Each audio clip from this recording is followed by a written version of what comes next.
Do you want to bow down to me? Absolutely. You can bow down to the person who is having so much of knowledge. That's right. According to you, you can bow down to a person of knowledge, but according to the Quran and according to Islam and most of the religions, you bow down to no one but Almighty God. You know, there are many Hindus, after I give a talk, they come and touch my feet. You know what they say? हमने पहले बार भगवान का अवतार खुद देखा आंख से. It's the first time in my life I have met God himself personally. Hindu telling me. So I tell, see brother, I know you respect me, you love me, appreciate that. But bowing to anyone besides God is shirk. And even in Hinduism, you should bow down to no one but Almighty God. So I'm correcting him. He's doing out of respect, out of love. But love and respect should not go overboard. If it goes overboard, it's called as shirk, associating partner with God. There are many Hindus who come after me and they praise me so much. They put me next to God, which I said, I am not God. You can only bow down to Almighty God. What I speak and the knowledge is a gift from God. This is a gift from God. So when you see me, you should say, MashaAllah. MashaAllah means as Allah willed. Means whatever I'm saying is because of the will of Almighty God. Otherwise, I was a stammerer. So that's the reason Namaste is against Islam. And against actually even the Hindu scriptures. Though some of the scholars say that Idam Namamet can mean that I appreciate you, but the right meaning is I bow down to you. In Islam, Assalamu alaikum, may peace be on you. You can say that anytime, anywhere. In English we say good morning. It may be raining cats and dogs, they have to say good morning. The person may have had a fight with his wife. Someone says good morning, he has to wish back good morning. He is cursing in his heart that such a morning should never come. Yet he has to reply by good morning, good evening, good night. So best in Islam is Assalamu alaikum, may peace be on. And I wish you, because the Quran says in Surah Nisa, chapter 4, verse 86, that if anyone greets you courteously, wish back more courteously. That if anyone greets you courteously, wish back more courteously, or at least the same. So I am wishing you back Assalamu alaikum wa rahmatullahi wa barakatuh. May Allah's peace and mercy be on you, brother. Now coming back to your question. The first question you asked, that your fiancée or your wife? My wife. Wife, oh, you already married her. Fine, your wife told you not to come for my lecture because I'm against Shias. And yet you disobeyed her.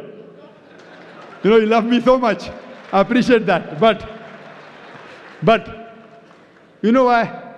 The word Shia doesn't exist in the Quran. See, the Shia Sunni is not mentioned in the Quran. The Quran says in Surah Imran, chapter 3, verse number 103, وَاتَصِمُوا بِحَبْلِ اللَّهِ جَمِيعًا وَلَا تَفَرَّقُوا. Hold to the rope of Allah strongly and be not divided. We Muslims should hold to the rope of Allah strongly and be not divided.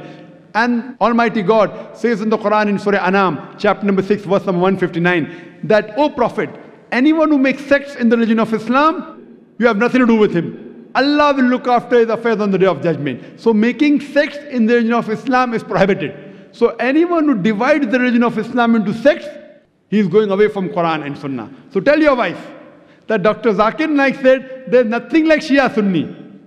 Quran says, Atiullah wa Atiur Rasul. Obey Allah and obey the Messenger. What we have to do is we have to follow the Quran and the sayings, the authentic sayings of Prophet Muhammad, peace be upon him. And the only label you can give is Muslim. So I don't call myself Shia Sunni, I call myself Muslim. So you say today to your wife, I met Dr. Zakir Naik who calls themselves a Muslim.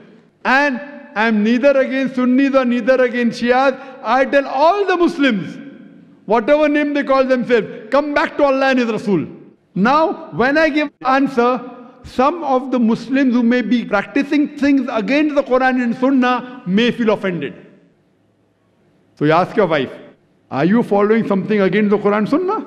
If you are not, then why are you afraid of Dr. Zakir Naik? If you are, yes, you have to change and come back to Quran and Sunnah. Don't follow what Zakir says. Zakir is zero in Islam. Atiullah, Atiur Rasul. Obey Allah and obey the Messenger. So tell your wife, if she is following anything against the Quran and Sahih Hadith, then she has to rectify herself. She should call herself a Muslim because the word Shia is nowhere mentioned in the Quran. But I do appreciate that you love your wife, but you love me also, mashallah. Therefore, I have come for my talk. Now, coming to your second question, that why has God created us? And why does God want us to worship Him? Why doesn't He ask the animals to worship Him? Now, regarding your question, why does God want us to worship? I've already given the answer earlier. I think you came late, I don't know. That we worship God, we praise Him. People ask me, why do you say Allahu Akbar? Why you have to pray to God? I said, see, in Islam, whether we pray to God or not, it makes no difference to Allah subhanahu wa ta'ala. When I say Allahu Akbar, Allah is the greatest, He's already the greatest. By me saying Allahu Akbar, He won't become greater. Why do we say? You know why do we say? Because when I praise anyone, whenever I call anyone great, it's a human tendency, I try and follow His commandments. So the reason we praise Allah is not so that He becomes greater. When we praise Allah, the moment we praise Him, whatever commandments He gives in the Quran, we follow it. So first we have to identify who is our Almighty God. And then what He says we have to follow. That is the reason Muslim means a person who submits his will to Almighty God. Quran mentions in Surah Dariyat, chapter 51, verse 56, that we have created the jinn and the men not but to worship me. Almighty God has created us to worship Him. And the reason He wants us to worship Him, because He has given us the criteria. This is the instruction manual for the human being. The good and bad for the human being. Now when we worship Him, when we praise Him, but naturally we have to follow His commandments. And when we follow the commandments of Almighty God, it is beneficial for us. Like for example, when you go to a doctor and the doctor gives you prescription, do you follow his prescription or not? Yes. Yes. Why? Because you're sick. He's a doctor. Similarly, Almighty God has prescribed us in the Quran and the Sahih Hadith what is good and bad for the human beings. When we praise Him, when we worship Him, but naturally we follow His commandments. If you don't believe the person is a doctor and if He gives you a prescription, will you follow it? No. So when you appreciate the doctor, you will follow his prescription. That's the reason we praise Almighty God and we worship Him, so that we can be good practicing human beings. You ask the question, why don't the animals worship Him? Our beloved Prophet Muhammad, he said that in Islam, all the other creations, except for the human beings and the jinn, they have a free will. All the other creation, they don't have a free will. The angels don't have a free will. The animals don't have a free will. All of them, they worship Almighty God. The animals, the trees, the mountains, all of them, they worship Almighty God. They are called as Muslims in Arabic. The jinn and the human beings, Almighty God has given us the free will. We can either follow Him or disobey Him. Now, Almighty God created us because it's mentioned in the Quran that the best creation of Almighty God is the human being. Besides our form and our body and the intelligence, He has given us the free will. We can either obey Him or disobey Him. Now, after He's given us the free will, He wants to analyze whether do we obey Him or not. All the other creatures like animals, trees, they have no free will. So it's nothing great that they worship Almighty God. It's good, alhamdulillah. But after a free will has been given to the human beings, as the Quran says in Surah Mulk, chapter number 16, verse number 2, Allazi khalaqal mauta wal hayata. It's Allah who has given you death and life to test which of you is good in deeds. So this life is a test for us for the hereafter. So after the free will has been given to us, you can either worship Him or not worship Him. If you worship Him, then you're following the commandment of God. You can have alcohol, you cannot have alcohol. If you don't have alcohol, then you're following His commandment. So in this way, Almighty God has given you the do's and don'ts, very few. The remaining thing, everything is optional on you. So these few do's and don'ts, if you take care of it, you are following the commandments, you're worshipping Him, and you will pass this test. This life is a test for the hereafter. Hope that answers the question, brother. Thank you. We have a non-Muslim here. Please. My name is Romeo. I'm presently working in network engineer. Okay, my question is regarding, since our topic is the religion, my question is about jihad. You know, most of the Filipinos, they see, or the West people, or in my opinion, most of the people see that Muslims are the one who are creating troubles in the world because of jihad. As far as I know, I read, jihad is protecting your your religion. If your religion is going to die, if it's like something is threatening your religion, then that's the time for jihad. But I see jihad nowadays as like distractions of people. You know, in Muslims, being a Muslim, I just joined the Muslim 2 months back. And this question comes to me, and I want to clear to some people, and why Muslims are starting the fight. And you know, we are as Christians before, we don't like troubles. We are a peace people. So I don't know what is your opinion regarding this jihad. Thanks. Brother asked the question that he wants to clarify the concept of jihad, and he feels that jihad, the Muslims fight, because religion is dying, and he believes the Christians are very peace-loving, etc. Jihad is Arabic word which comes from jahada, which means to strive, which means to struggle. So jihad basically means to strive and struggle. In Islamic context, jihad means to strive and struggle against your own evil inclination. Jihad also means to strive and struggle to make the society better. Jihad also means to strive and struggle in the battlefield in self-defense. Jihad also means to strive and struggle to fight against oppression. So jihad basically means to strive and struggle. And this strive and struggle is mentioned in most of the scriptures. But unfortunately, what the media portrays, they translate jihad as the holy war.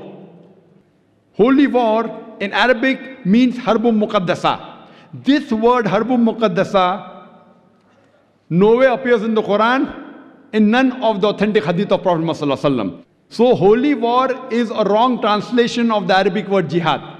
This holy war, if you go back to history, was first used to describe the Christians, the Crusaders, who spread the religion of Christianity by force.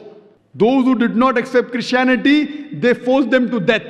So these Crusaders, the word holy war initially was used for the Crusaders. Unfortunately today, the word holy war is used for the Muslims. So you say we were Christians, peace-loving. If you go back to history, the people who killed the maximum people in the name of religion, they were Christians. If you go back to history. I'm talking about history, I'm not talking about your Philippines. Talking about but we're talking now the present. Present time also. If you see my talk on jihad and terrorism, the biggest terrorist on the face of the earth was George Bush. Christian. Now George Bush has gone. So it's all story. I know, now Obama has come. Well, I hate George Bush also. Very That's good. That's why we kicked them in the Philippines. Very good. MashaAllah, I'm for you, brother. I love you, brother. So now coming to the question, so jihad actually means to strive, to struggle. It does not mean holy war. It means to strive and struggle, and jihad fi sabilillah means striving in the way of Allah subhanahu wa ta'ala. So every Muslim should do jihad. What I'm doing today is jihad. I'm striving and struggling to give the message of Allah subhanahu wa ta'ala. I'm doing jihad. So jihad is of various types. Every Muslim should keep on doing jihad every day of his life, every moment, strive and struggle. Hope that answers the question. Thank you so much. Now, let's proceed here, please. Thank you. Go ahead, brother. My name is Vijay Kumar. I'm working in National Battery Company as a production engineer. This is the second year I'm coming here to hear your lecture, and I love to hear your lectures. And really I appreciate your memory, this thing, as you are going from the book to book and version to version. Really I love to hear that one. And the present question is regarding peace. The present, if you see throughout the world, the peace has been reshuffled everywhere throughout the world. See, how to restore the peace using all these religions? Your opinion, please. Thank you. Brother asked a very good question, that how to restore peace. The peace is being reshuffled. Like I had given a talk, peace, the cry of warmongers. Peace, the cry of warmongers. Those who say peace, peace, they are the people who are creating the biggest war in the world. So I do agree with you. How to restore peace? Same way. If you know, Islam is an Arabic word which comes from the root word salam and silm. Salam means peace, and silm means to submit your will to God. So best way to acquire peace is to submit your will to Almighty God. So the best way you can acquire peace in this world and the hereafter is to submit your will to Almighty God. So this topic that we had, dialogue between religions, Whether you're a Hindu, you're a Jew, or a Christian, or a Muslim. I have spoken about common points in all the scriptures. So let us agree today. What is different we can discuss tomorrow, right or wrong. At least we agree there's one God. Let us all of us agree one God, worship Him alone, no one else. Let us follow the last and final messenger, Prophet Muhammad, and his teachings. Let us pray to Almighty God. Let us do sajda prostration. Let us give charity, 2.5% of excess wealth every lunar year. Let us, if God wills, go to pilgrimage. Let us abstain from alcohol, abstain from pork, abstain from gambling. At least this can be a starting point. Now, if we follow the commandments of Almighty God and submit our will to Almighty God, you will get peace internally and externally, in this world as well as the hereafter. Hope that answers the question. Thank you so much. All right. Probably we have last two questions. It's getting late and we don't want to hold you for long. My name is Sebastian. My faith is Christian. Okay. So I would like to ask And you... your profession, please. My profession, I am working as an accounts manager in a telecommunication company in Riyadh. Okay. So I am very much happy to be here and heard your speech. You have started with the similarity of the religions, and from the speech you have told to find out the 100% of the faith. So from your speech, I came to the conclusion that Islam is the 100% faith to be followed. So I would like to ask you that can you clearly emphasize about the 100% of Islam? This is the only question I have. Thank you. Thank you. The brother said that he heard the lecture and he has come to the conclusion that Islam is 100% the true religion, alhamdulillah. And he wants me to clarify openly. But naturally, since it's an interfaith dialogue, taking out the commonalities, I say, submit your will to Almighty God, the same way the chief editor said, don't you finally say Islam is the only right religion? I said, no, I say, submitting your will to Almighty God is the right religion. Because sometimes Islam may not go down the throat. The word Muslim will not go down the throat. So I say, submitting your will to Almighty God is the right religion. But if you want to say clearly, and Almighty God clearly mentioned in the Quran, in Surah Al-Imran, chapter number 3, verse number 19, Inna Dina Indallahi al-Islam. The only religion acceptable in the sight of Almighty God is Islam. Allah says in the Quran in Surah Al-Imran chapter 3 verse number 85 that if anyone desires any other religion besides Islam, it will never be accepted of him. He'll be amongst the losers in the hereafter. So Islam, submitting our will to Almighty God, is the only religion which is correct, and all the prophets of Almighty God taught only this. Now brother, I'm asking you the question that do you agree Islam is the best religion? Do you accept Islam? No, that I had to think it over. Do you believe there's one God? I believe in one God. Do you believe that God has got no images? Yes, there is No no image God other than single God. Single God. Do you believe Prophet Muhammad, peace be upon him, is the last and final messenger? That's a thing which I have actually want to ask you, because as per our faith, my faith which I am practicing now, Jesus is the last prophet. Our faith, people's Where taught did- us. That's the reason why I am asking about the 100%. I'm not talking what your religious priest has told you. Can you point out one verse in the Bible which says that Jesus Christ is the last messenger?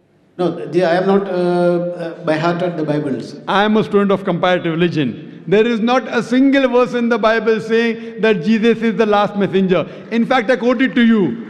Gospel of John, chapter number 16, verse number 12 to 14. Jesus Christ, peace be upon him, said, I have many things to say unto you, but ye cannot bear them now. For he, when the Spirit of truth shall come, he shall guide you unto all truth. He shall not speak of himself. All that he hear shall he speak. He shall glorify me. Now, who is the Spirit of truth? Which religious personality has praised Jesus Christ besides Prophet Muhammad, peace be upon him? Who? And Jesus is mentioned in the Quran, peace be upon him, by name no less than 25 times. So, Jesus Christ, peace be upon him, is talking about a messenger to come. And this messenger is no one but the last and final messenger, Prophet Muhammad, peace be upon him. Hope that answers the question. Thank you. All right, we have something for you before you go, because we have probably one or two questions there, the last ones, and then we have a surprise announcement coming soon. So this is like they do on TV, right? So this is what we're going to do. Question from here, please. Assalamu alaikum. Alaikum salam. My name is Mohan. I am working for National Paints. Okay. My question is, the Holy Quran is from God. How can you prove it? All right. Thank you. Brother asked me the question that how can you prove that the glorious Quran is from Almighty God? Brother, I've given a lecture, Is the Quran God's Word? Which is about approximately 2 hours lecture.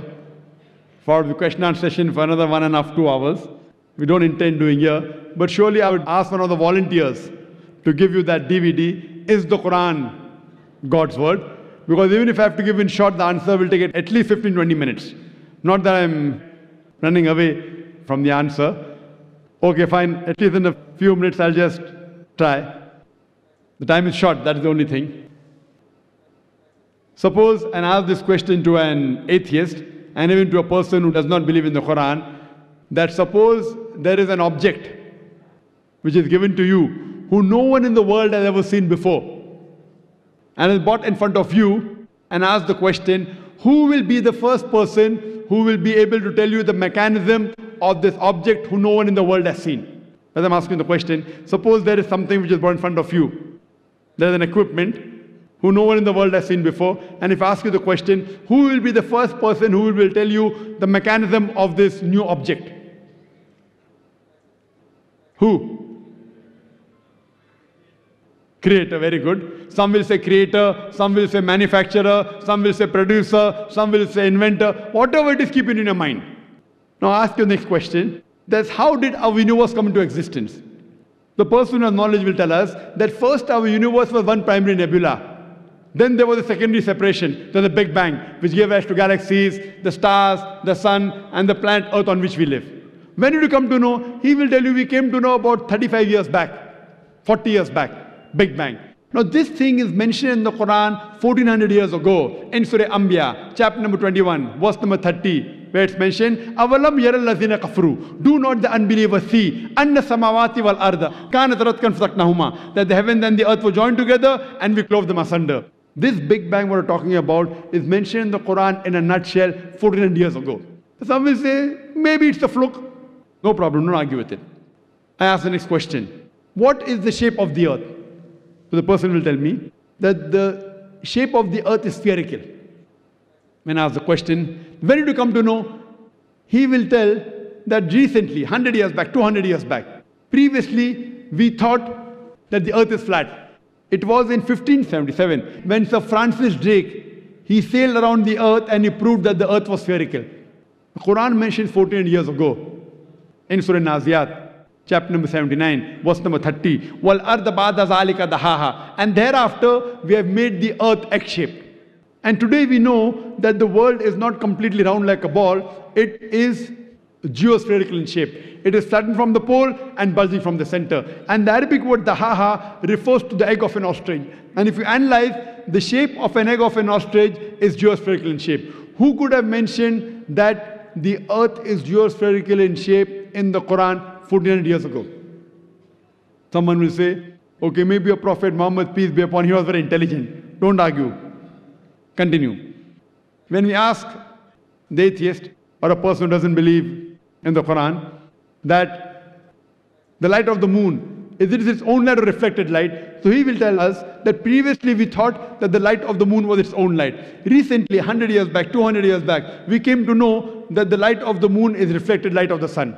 The Quran mentions in Surah Furqan, chapter 25, verse 61, that the light of the moon is borrowed light. It's described as munir or nur, borrowed light or reflected light. Who could have mentioned this in the Quran 14 years ago? When I was in school, I had learned that the earth and the moon They revolved and they rotated. But the sun was stationary. It did not rotate about its own axis. Quran mentions in Surah Anbiya chapter 21 verse number 33.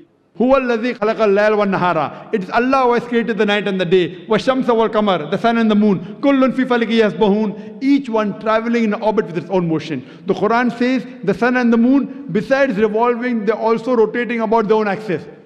Today we have come to know that the sun takes approximately 25 days to complete one rotation. Who could have mentioned this in the Quran 1400 years ago, that the sun rotates about its own axis?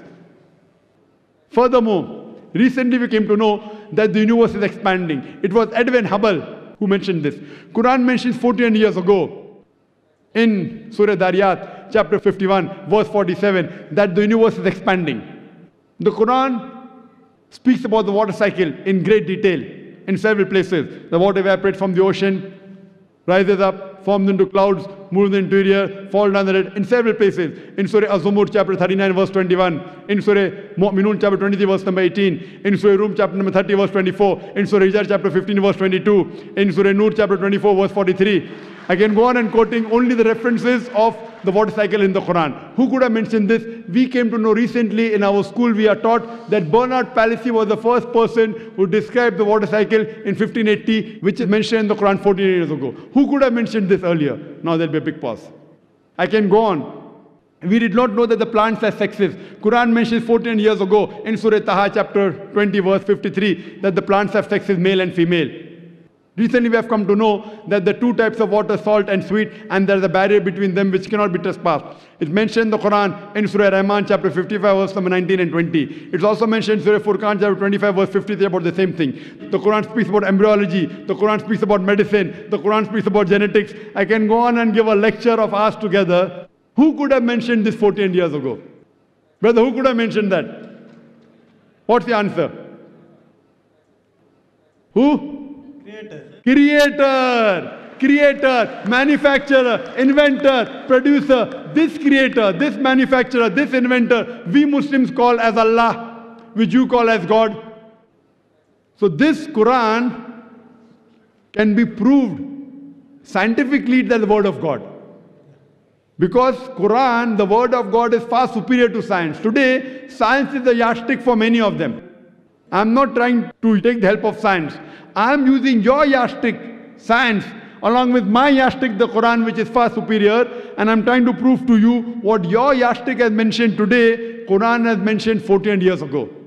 So with the help of your yardstick, the science, I'm trying to prove to the non-Muslims that the Quran is the last and final revelation of Almighty God, who we call as Allah. For more details, refer to my video cassette, Is the Quran God's Word?, in which various ways I have proved that Quran is the word of God. Hope that answers the question. Thank you so much. But let me give you a good news. Because of lectures tonight and Allah's guidance subhanahu wa ta'ala, one sister is ready to announce her shahada tonight.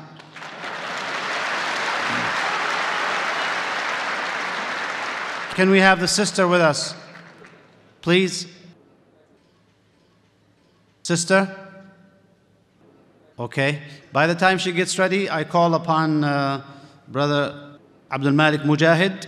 Please come forward because you have a great announcement for translating a book by Darus Salam, by Dr. Zakir. And of course, there's a presentation here, a gift. Bismillah ar-Rahman ar-Rahim. This is a book for Dr. Zakir Naik, Quran and Modern Science. And we translate this book in Arabic. And a matter of fact, we need to translate all of his book in many, many languages. But alhamdulillah, we start this book in Arabic. And this is the first copy which I am presenting to Dr. Zakir Naik.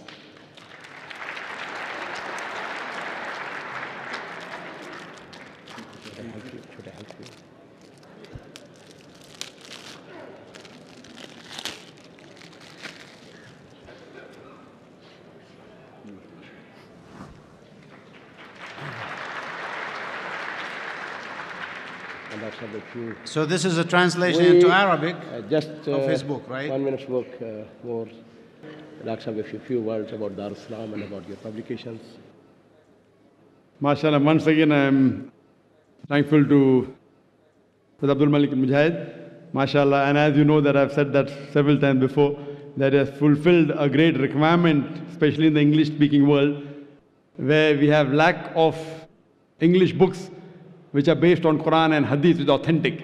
And alhamdulillah, one of the largest English collections having authentic books based on Quran and Sahih Hadith, Darus Salam, alhamdulillah. And he's been kind enough even to publish some of my books. And he said that he'll be translating most of them in different languages. One of my earlier books in Urdu. And now he has done in Arabic. Alhamdulillah, may Allah reward him. May Darus Salam grow more so that they could spread the true word of Islam throughout the world, even amongst the non-Muslims of different languages. Jazakallah shukran. May Allah give Darus Salam more power. Thank you very much. To help spread the Islamic knowledge, inshallah, and translate more of the works of Dr. Zakir, inshallah ta'ala. Alhamdulillah, and I'm sure that because of tonight, and because of the many, alhamdulillah, lectures and because of the guidance of Allah subhanahu wa ta'ala, many will have their, inshallah, hearts open to accepting the truth, accepting Islam. We have a non-Muslim. Do we have a last one? Non-Muslim there? Please, the last question. Hello, my name is Anu Suman and I'm working as a network consultant in Saudi, STC. First of all, I will thank you for a very knowledgeable lecture which I was hearing for the past 1 hour. I just want to ask one basic simple question, is why should one follow any religion? Because what I receive from all the Vedas or from hearing from you, the Quran also is, if a man can or if a human being can do kindness to another human being, and if he can do that, then why should he actually follow any religion? Thank you. Brother asked a good question. He asked the question, why should a human being follow religion? If you can be kind to one another human being, that's sufficient. Now, brother, what is the definition of kind? Who will tell you?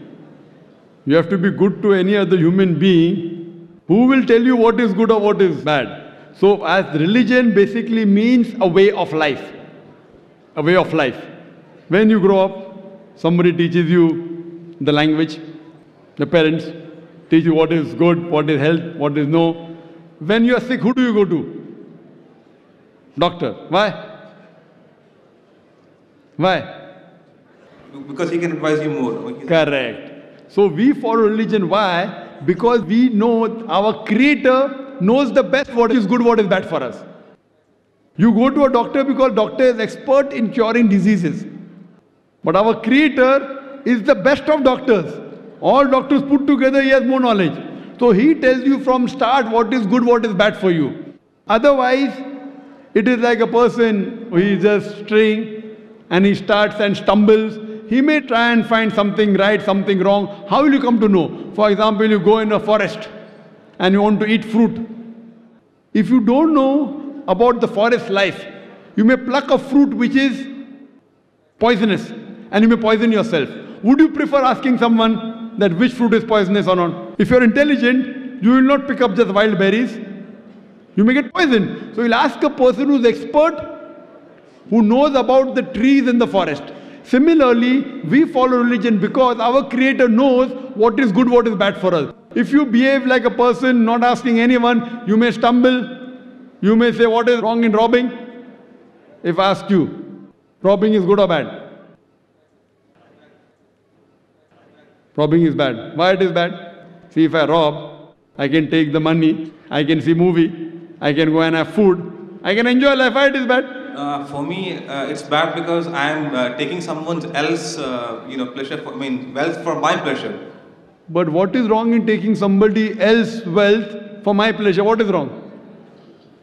No, that's what I'm telling you. What I thought is like all human or my brother, whatever, should be treated equally. You tell me one thing, that if I take your wealth and I'm enjoying, it is good for me. Why it is bad? It is good for you in the case you are. So that I want something to be good for me. So if you are losing money, how it is causing harm to me? How it is bad? Robbing is good or bad? It's good. Give me one logical reason why it is bad and stop robbing. Only one. One logical reason why robbing is bad and stop robbing. It's good for me. Why it is bad?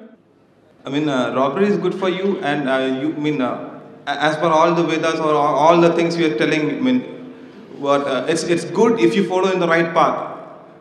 Robbing is good. No. If something is good, if you follow in the right path. I am asking a simple question. Robbing is good or bad? You say it is bad. I asked you a question. Give me one logical reason why robbing is bad, and I stop. I am a logical person. I am a scientific person.